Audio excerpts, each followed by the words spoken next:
And this is Ken Kraetzer for CBSI Services, Talking Business, our interview series talking with leaders in the field of digital marketing, banking, insurance, customer service, and business education, all to highlight the work of our team at CBSI. We're based in Harrison, New York, and we provide insurance-based benefits to the credit card industry. And today we're really pleased to talk with an attorney, with Josh Stevens, who is with MacMurray and Shuster in Columbus, Ohio. Josh, how are you today? I'm doing well, Ken. Thanks for having me. Great, good to talk with you. Hey, today you were just mentioning that there was a major ruling that your firm had participated in involving telemarketing and contact centers. It was a Supreme Court ruling. That's a big deal. Tell us about it. Yeah, so it's hot off the presses. And in fact, we were thinking in the firm it might be an April Fool's Day joke here with the opinion dropping today.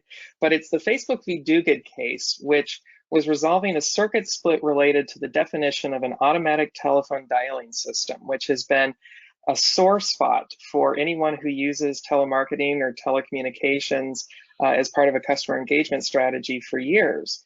And essentially, the lower courts were divided over whether the phrase random or sequential number generator modified one word in the definition, the word produce, or modified two words in the definition, store or produce. And the reason this matters, I know it sounds really technical, but the reason it matters is because a predictive dialer, which is a system that dials numbers automatically from a stored list, in some circuit courts in the country had been held to be an automatic telephone dialing system, and in others was not, because typically those predictive dialing systems don't use random or sequential number generators. So our firm, which acts as the general counsel to the Professional Association for Customer Engagement, co-authored an amicus brief in support of a narrower reading of that ATDS definition, essentially supporting the Facebook position. And the Supreme Court agreed. It was a unanimous decision, which is rare to see these days. It was wonderful to see, and our brief is actually cited in the decision, which is always nice to see the work that we do for our clients, and especially for industries and their trade organizations like PACE be recognized. Hey, that's great. Michelle Shuster has been the general counsel to PACE, so we've met and heard her do presentations to that organization over a number of years. So your whole firm is to be congratulated. What do you see the impact of this ruling being? Yeah, so I think we can look at the impact kind of from two angles. The first is on the business side. Companies that use telecommunication as a strategy for customer engagement can use predictive dialers and systems like that with a little bit more confidence than they previously could. Now, I wouldn't run out and start changing my dialing strategy immediately. Let's see what happens in the lower courts and how they interpret this Supreme Court ruling. But I think it does give us a little bit more comfort in the ways that we can use those systems. But from the angle of plaintiffs, right, and this is where our firm that does quite a bit of defense work sees this come up. There is an industry out there of plaintiffs' counsel who filed TCPA, Telephone Consumer Protection Act cases, using this ATDS split as ammunition for that. I think that's going to start fading. We'll see what happens, if they shift to other pieces of the TCPA, or if they look to other laws to continue doing their work. Well, congratulations to everyone at MacMurray and Shuster, our friend Michelle Shuster, and the whole team working on that, supporting the Professional Association for Customer Engagement, a good friend of ours, very good organization we've enjoyed participating with over a number of years now. Josh Stevens, an attorney at MacMurray and Shuster, your firm's had a terrific set of about monthly webinars on key issues pertaining to privacy, and you had a recent talk explaining the impact of some of the new state laws that have come out in California, Virginia, other states pending. We heard New York is considering a bill. And then you brought up a very important point. CBSI does a lot of work in the banking industry with banks across the country. That the Graham Leach Bliley Act, over 20 years old, has it still has impact. Maybe tell us a little bit about, maybe why don't we take one state at a time, how the new law in California, tell us about it, the one that was just passed by the voters last fall. Yeah, so let's just set the stage a little bit for the viewers, just to make sure everyone's talking from the same language.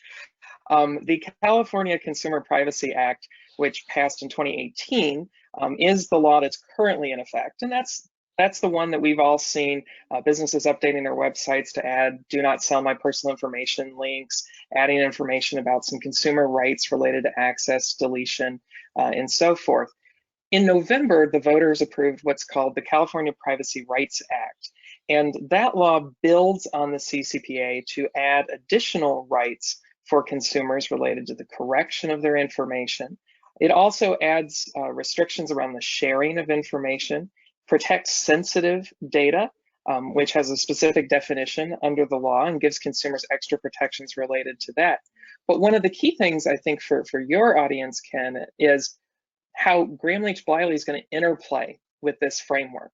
And so under the CCPA as it currently stands, there is an exemption for data that is protected under the Graham Leach Bliley Act. So what can happen is a business can potentially be subject to the CCPA, but certain of its data not be subject, right? So if a business has data that is in no way protected by GLBA, then if they're large enough and they meet the size threshold, they may have to worry about CCPA with regard to that data, but then can take a little bit of a breath, well, as much of a breath as you can take when you still have to meet GLBA compliance, but they can take a little bit of a breath there, knowing that the GLBA data is exempt from CCPA. CPRA maintained that exemption. So businesses are still going to be able to use that data-based exemption for the GLBA covered information. Very good. Now, we understand that when you apply the Graham Leach Bliley protection or requirements in California, that there can be a distinction made between customer data and prospect data. Is that the way to look at it? I think that's an important way to look at it. One of the ways that we're seeing a lot of our clients kind of falling into both buckets is, say you're a financial institution and you maintain a general website, and users come to that general website, and when they do, you collect information about them. Let's say you collect their IP address, which is something that is specifically identified as personal information under CCPA or CPRA, or device ID, other types of information like that. But they haven't actually taken a step yet to apply for a financial product or service, or even necessarily to submit an inquiry related to a financial product or service. It's pretty clear in that scenario that that information you're gathering just from your general website likely falls outside of GLBA because the consumer hasn't taken any sort of step to indicate that they're actually interested in a financial product or service yet. And so that information might come under CCPA. Or I'll give you another scenario. We have a client that offers lending products that are GLBA covered, also offers certain warranty products that do not come under GLBA. And so if they have consumers whose only interactions with them are with regard to those warranty products, that data probably comes under CCPA and not GLBA. So it's really important for businesses to look at their data sets and see what really comes under GLBA and what doesn't, that might come under CCPA. Very good, and certainly for national businesses that have customers in California, is it a sense that they should just be implementing what they see to be the requirements in California for all customers that may be located there or serviced there, or should they be starting to think about applying that across their entire customer base nationally? So what we're seeing is most businesses are giving those rights to California consumers, but aren't extending them to consumers across the country. But I think if you're a forward-thinking business, if you are one that's really looking at consumer trends, consumers are getting very interested in privacy issues. We see more public fervor over having strong privacy protections. And so you saw some businesses, Microsoft, for example, and Starbucks, that said, you know, we're going to take these CCPA rights and we're going to give them to everyone. We're going to let everyone exercise them, even though we don't have to do that. We think it's a good customer service practice.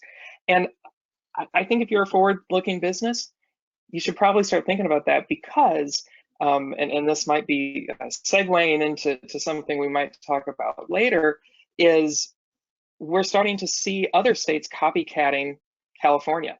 And so this gets you prepared to have to deal with that. Yes, well, we understand Virginia passed a law very quickly late last year, early this year, that goes in effect in 2023, I believe. And then also states like Washington, and we understand New York is looking at it with everything else going on. They're looking at a privacy bill. What do you see as the key legislation pieces around the country that businesses need to be aware of? And as you said, think forward towards what they're going to have to do when there are more requirements around the country.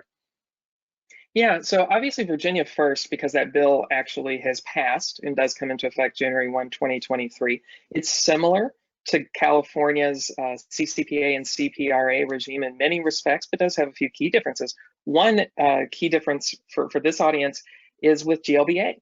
As I mentioned, under CCPA, GLBA is a data-based exemption. Under the Virginia law, if you are a business that handles GLBA-covered data, you're entirely exempt from the Virginia law. So it's not it's not an issue of having to segment data. That's just actually a business exemption. We'll see if in regulations they try to tighten that, but that's the way the statute reads, at least the way I see it, and others in the privacy space read it as well. Then I would say Washington and Oklahoma are the next two most important states, because their privacy bills have passed at least one house of their state legislatures. And the Washington bill, while modeled on California, is also heavily influenced by GDPR. Looks very similar to GDPR in some respects. And if that bill passes, I think businesses are going to have to really step up and start looking to put in place GDPR type protections for consumers and disclosure requirements. The Oklahoma bill is unique in that it has a very quick turnaround. If it passes, it comes into effect November 1st of this year, and it has a private right of action. So consumers can sue the businesses for violations of it, which is not the case in California, not the case in Virginia. Also not the case under Washington. So that's a unique situation in Oklahoma. Let me caveat what I just said, though. There are certain specific things consumers could sue for in those states, but it's not a general private right of action as it is in the Oklahoma bill. Well, with these different initiatives going on in a number of states, does this cause national businesses, including national banks, to want to go to Congress and ask for a 50 state or 51 state standard? We've had expressed to us extraordinary concern that you could end up having 51 sets of requirements to abide by without a national standard. Do you think this movement is going to create urgency on creating a national privacy bill? I think it will, and especially as businesses have to deal with more and more of these states, I think you're going to see organizations like maybe the U.S. Chamber of Commerce and other industry groups pushing Congress for a uniform national standard. It's similar to what we saw in Europe, right? That created GDPR. The different member states had their own regimes, and it was becoming complicated to manage all of them. And so the European Commission came in and said, okay, we're going to have to create one uniform standard. I will tell you, last year there were a number of privacy bills that were being considered in Congress, and they didn't make a lot of progress. And part of the reason for that is there was a fundamental disagreement over preemption. And the Democratic side wanted those bills to not preempt state laws. The Republican side wanted the bills to preempt state laws so that you had one uniform national standard. We'll see if they're able to overcome that. But I think if businesses continue to push and start pushing harder, we could see a uniform national standard, which also protects consumers because I'm in Ohio, we have no general privacy law, right? And so as a consumer, having a federal privacy standard would at least give me some protections until the state moves along. And I heard one analyst say that it would be very hard for for a federal standard to be at a lower level than California is right now. Do you feel like that's the direction that legislation in Congress would have to go? Yeah, I agree. I think California has set an expectation, as California often does. When you look at the history of legislation, oftentimes what happens in California becomes a national standard 10 years later, right? So I think California set a floor, created a model, and it would be difficult for Congress to later come in and say, we're going to set a federal standard and we're going to set it lower than California, and California, sorry, you can't have your own standard. Yes, absolutely. Now, I want to just ask you a little bit about what you see happening in Washington with some of the regulators. Obviously, a new administration in office now, and in particular, the banking industry. We look at the Consumer Financial Protection Bureau, but there's also the control of the currency and other regulators. Are there key groups here that regulators that you're looking at and following what their plans may be for their agendas coming up? Yeah, so there's two that we're really keeping a close eye on. CFPB, obviously. CFPB was very active during the Cordray years and went after, more businesses than I care to count, and was, very active in enforcement.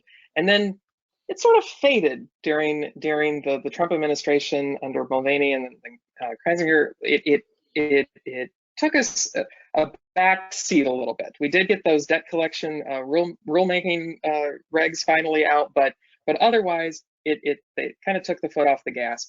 And what we're seeing now is they're coming back. Just a couple of weeks ago, they rescinded the enforcement policy statement on the abusiveness standard. If you remember, the abusiveness standard was just a real thorn in a lot of businesses' sides because nobody really knew what it meant. And CFPB would come in and they would say, well, you violated the abusiveness standard, and businesses would be like, well, we don't know what it means to have violated it. And Cordray's position always was, well, look at our enforcement actions, you'll figure it out.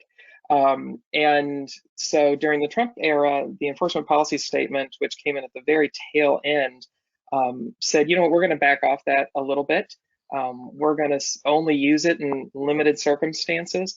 And the Bureau a couple of weeks ago came out and said, you know what, we're rescinding that. We're going to use it as much as we want. And so I think we're going to see an uptick in enforcement, and I am concerned that we're going to likewise start seeing regulation by enforcement again, where rather than getting regulation saying, here are the rules of the road, you think you're doing everything fine, and then the Bureau comes in and says, actually, you're not, and punishes you for something that you didn't realize was a violation. And likewise at the FTC, the Federal Trade Commission, they just announced that they are forming a group internally to focus on the issuance of regulations, because that's been a criticism of the FTC for years as well, that they tend to regulate through enforcement actions. And so I think they have heard that, and they're also starting to get some pushback in the courts. And so they have announced that, okay, they're going to form this group to focus on issuing regulations and actually setting some rules of the road, which I think is a good thing. I think it's a good thing for businesses and consumers alike. I appreciate that sum up on what you see happening with the regulators in Washington. So important for businesses, especially financial, to to follow. One quick question, and more of a curiosity one for me, but one I see happening is every time I go to a website, I'm getting a notice for an opt-in for cookies for being able to track my use of their website. Tell us a little bit, if you would, about the background to that. Is that a best practice for businesses to follow? Yeah, it's absolutely a best practice. In Europe, it's essentially a mandate. Under GDPR and other privacy frameworks that exist in Europe, you have to get users' consent before you can use pretty much any type of cookie, except those that are absolutely strictly necessary for the site to function. And so it's required essentially in Europe. Here in the States, it really is a best practice. Consumers expect it, regulators like it. And what we're seeing is a lot of companies are using the cookie notice as a means to provide some of the California required notices under CCPA. So they're layering into that cookie banner additional disclosures about privacy rights, about selling information, and the ability to opt out of sale. So I encourage any business to have a cookie notice and to have a good, solid cookie policy in either as a part of your overall privacy policy or as a standalone. Very good, and appreciate that. And Josh Stevens, an attorney and a partner at MacMurray Shuster in Columbus, Ohio. Tell us a little bit about your practice and that of your firm. Yeah, so our firm is a small boutique group, about 12 of us, who we really focus on consumer protection, compliance, and defense. That's all we do. We are, and we like to say we're the best at it because we stay narrowly focused on it. So in particular, that means telemarketing, marketing and advertising more generally, and privacy. So in my practice, I'm on the compliance side of the house. I focus heavily on privacy and then also do quite a bit on the marketing and advertising side as well. But I would say my day is, at least these days with all these new privacy bills popping up, about 70% privacy. Well, that's great, and we appreciate chatting with you and your time today and expertise. And Michelle Shuster is a good friend of ours.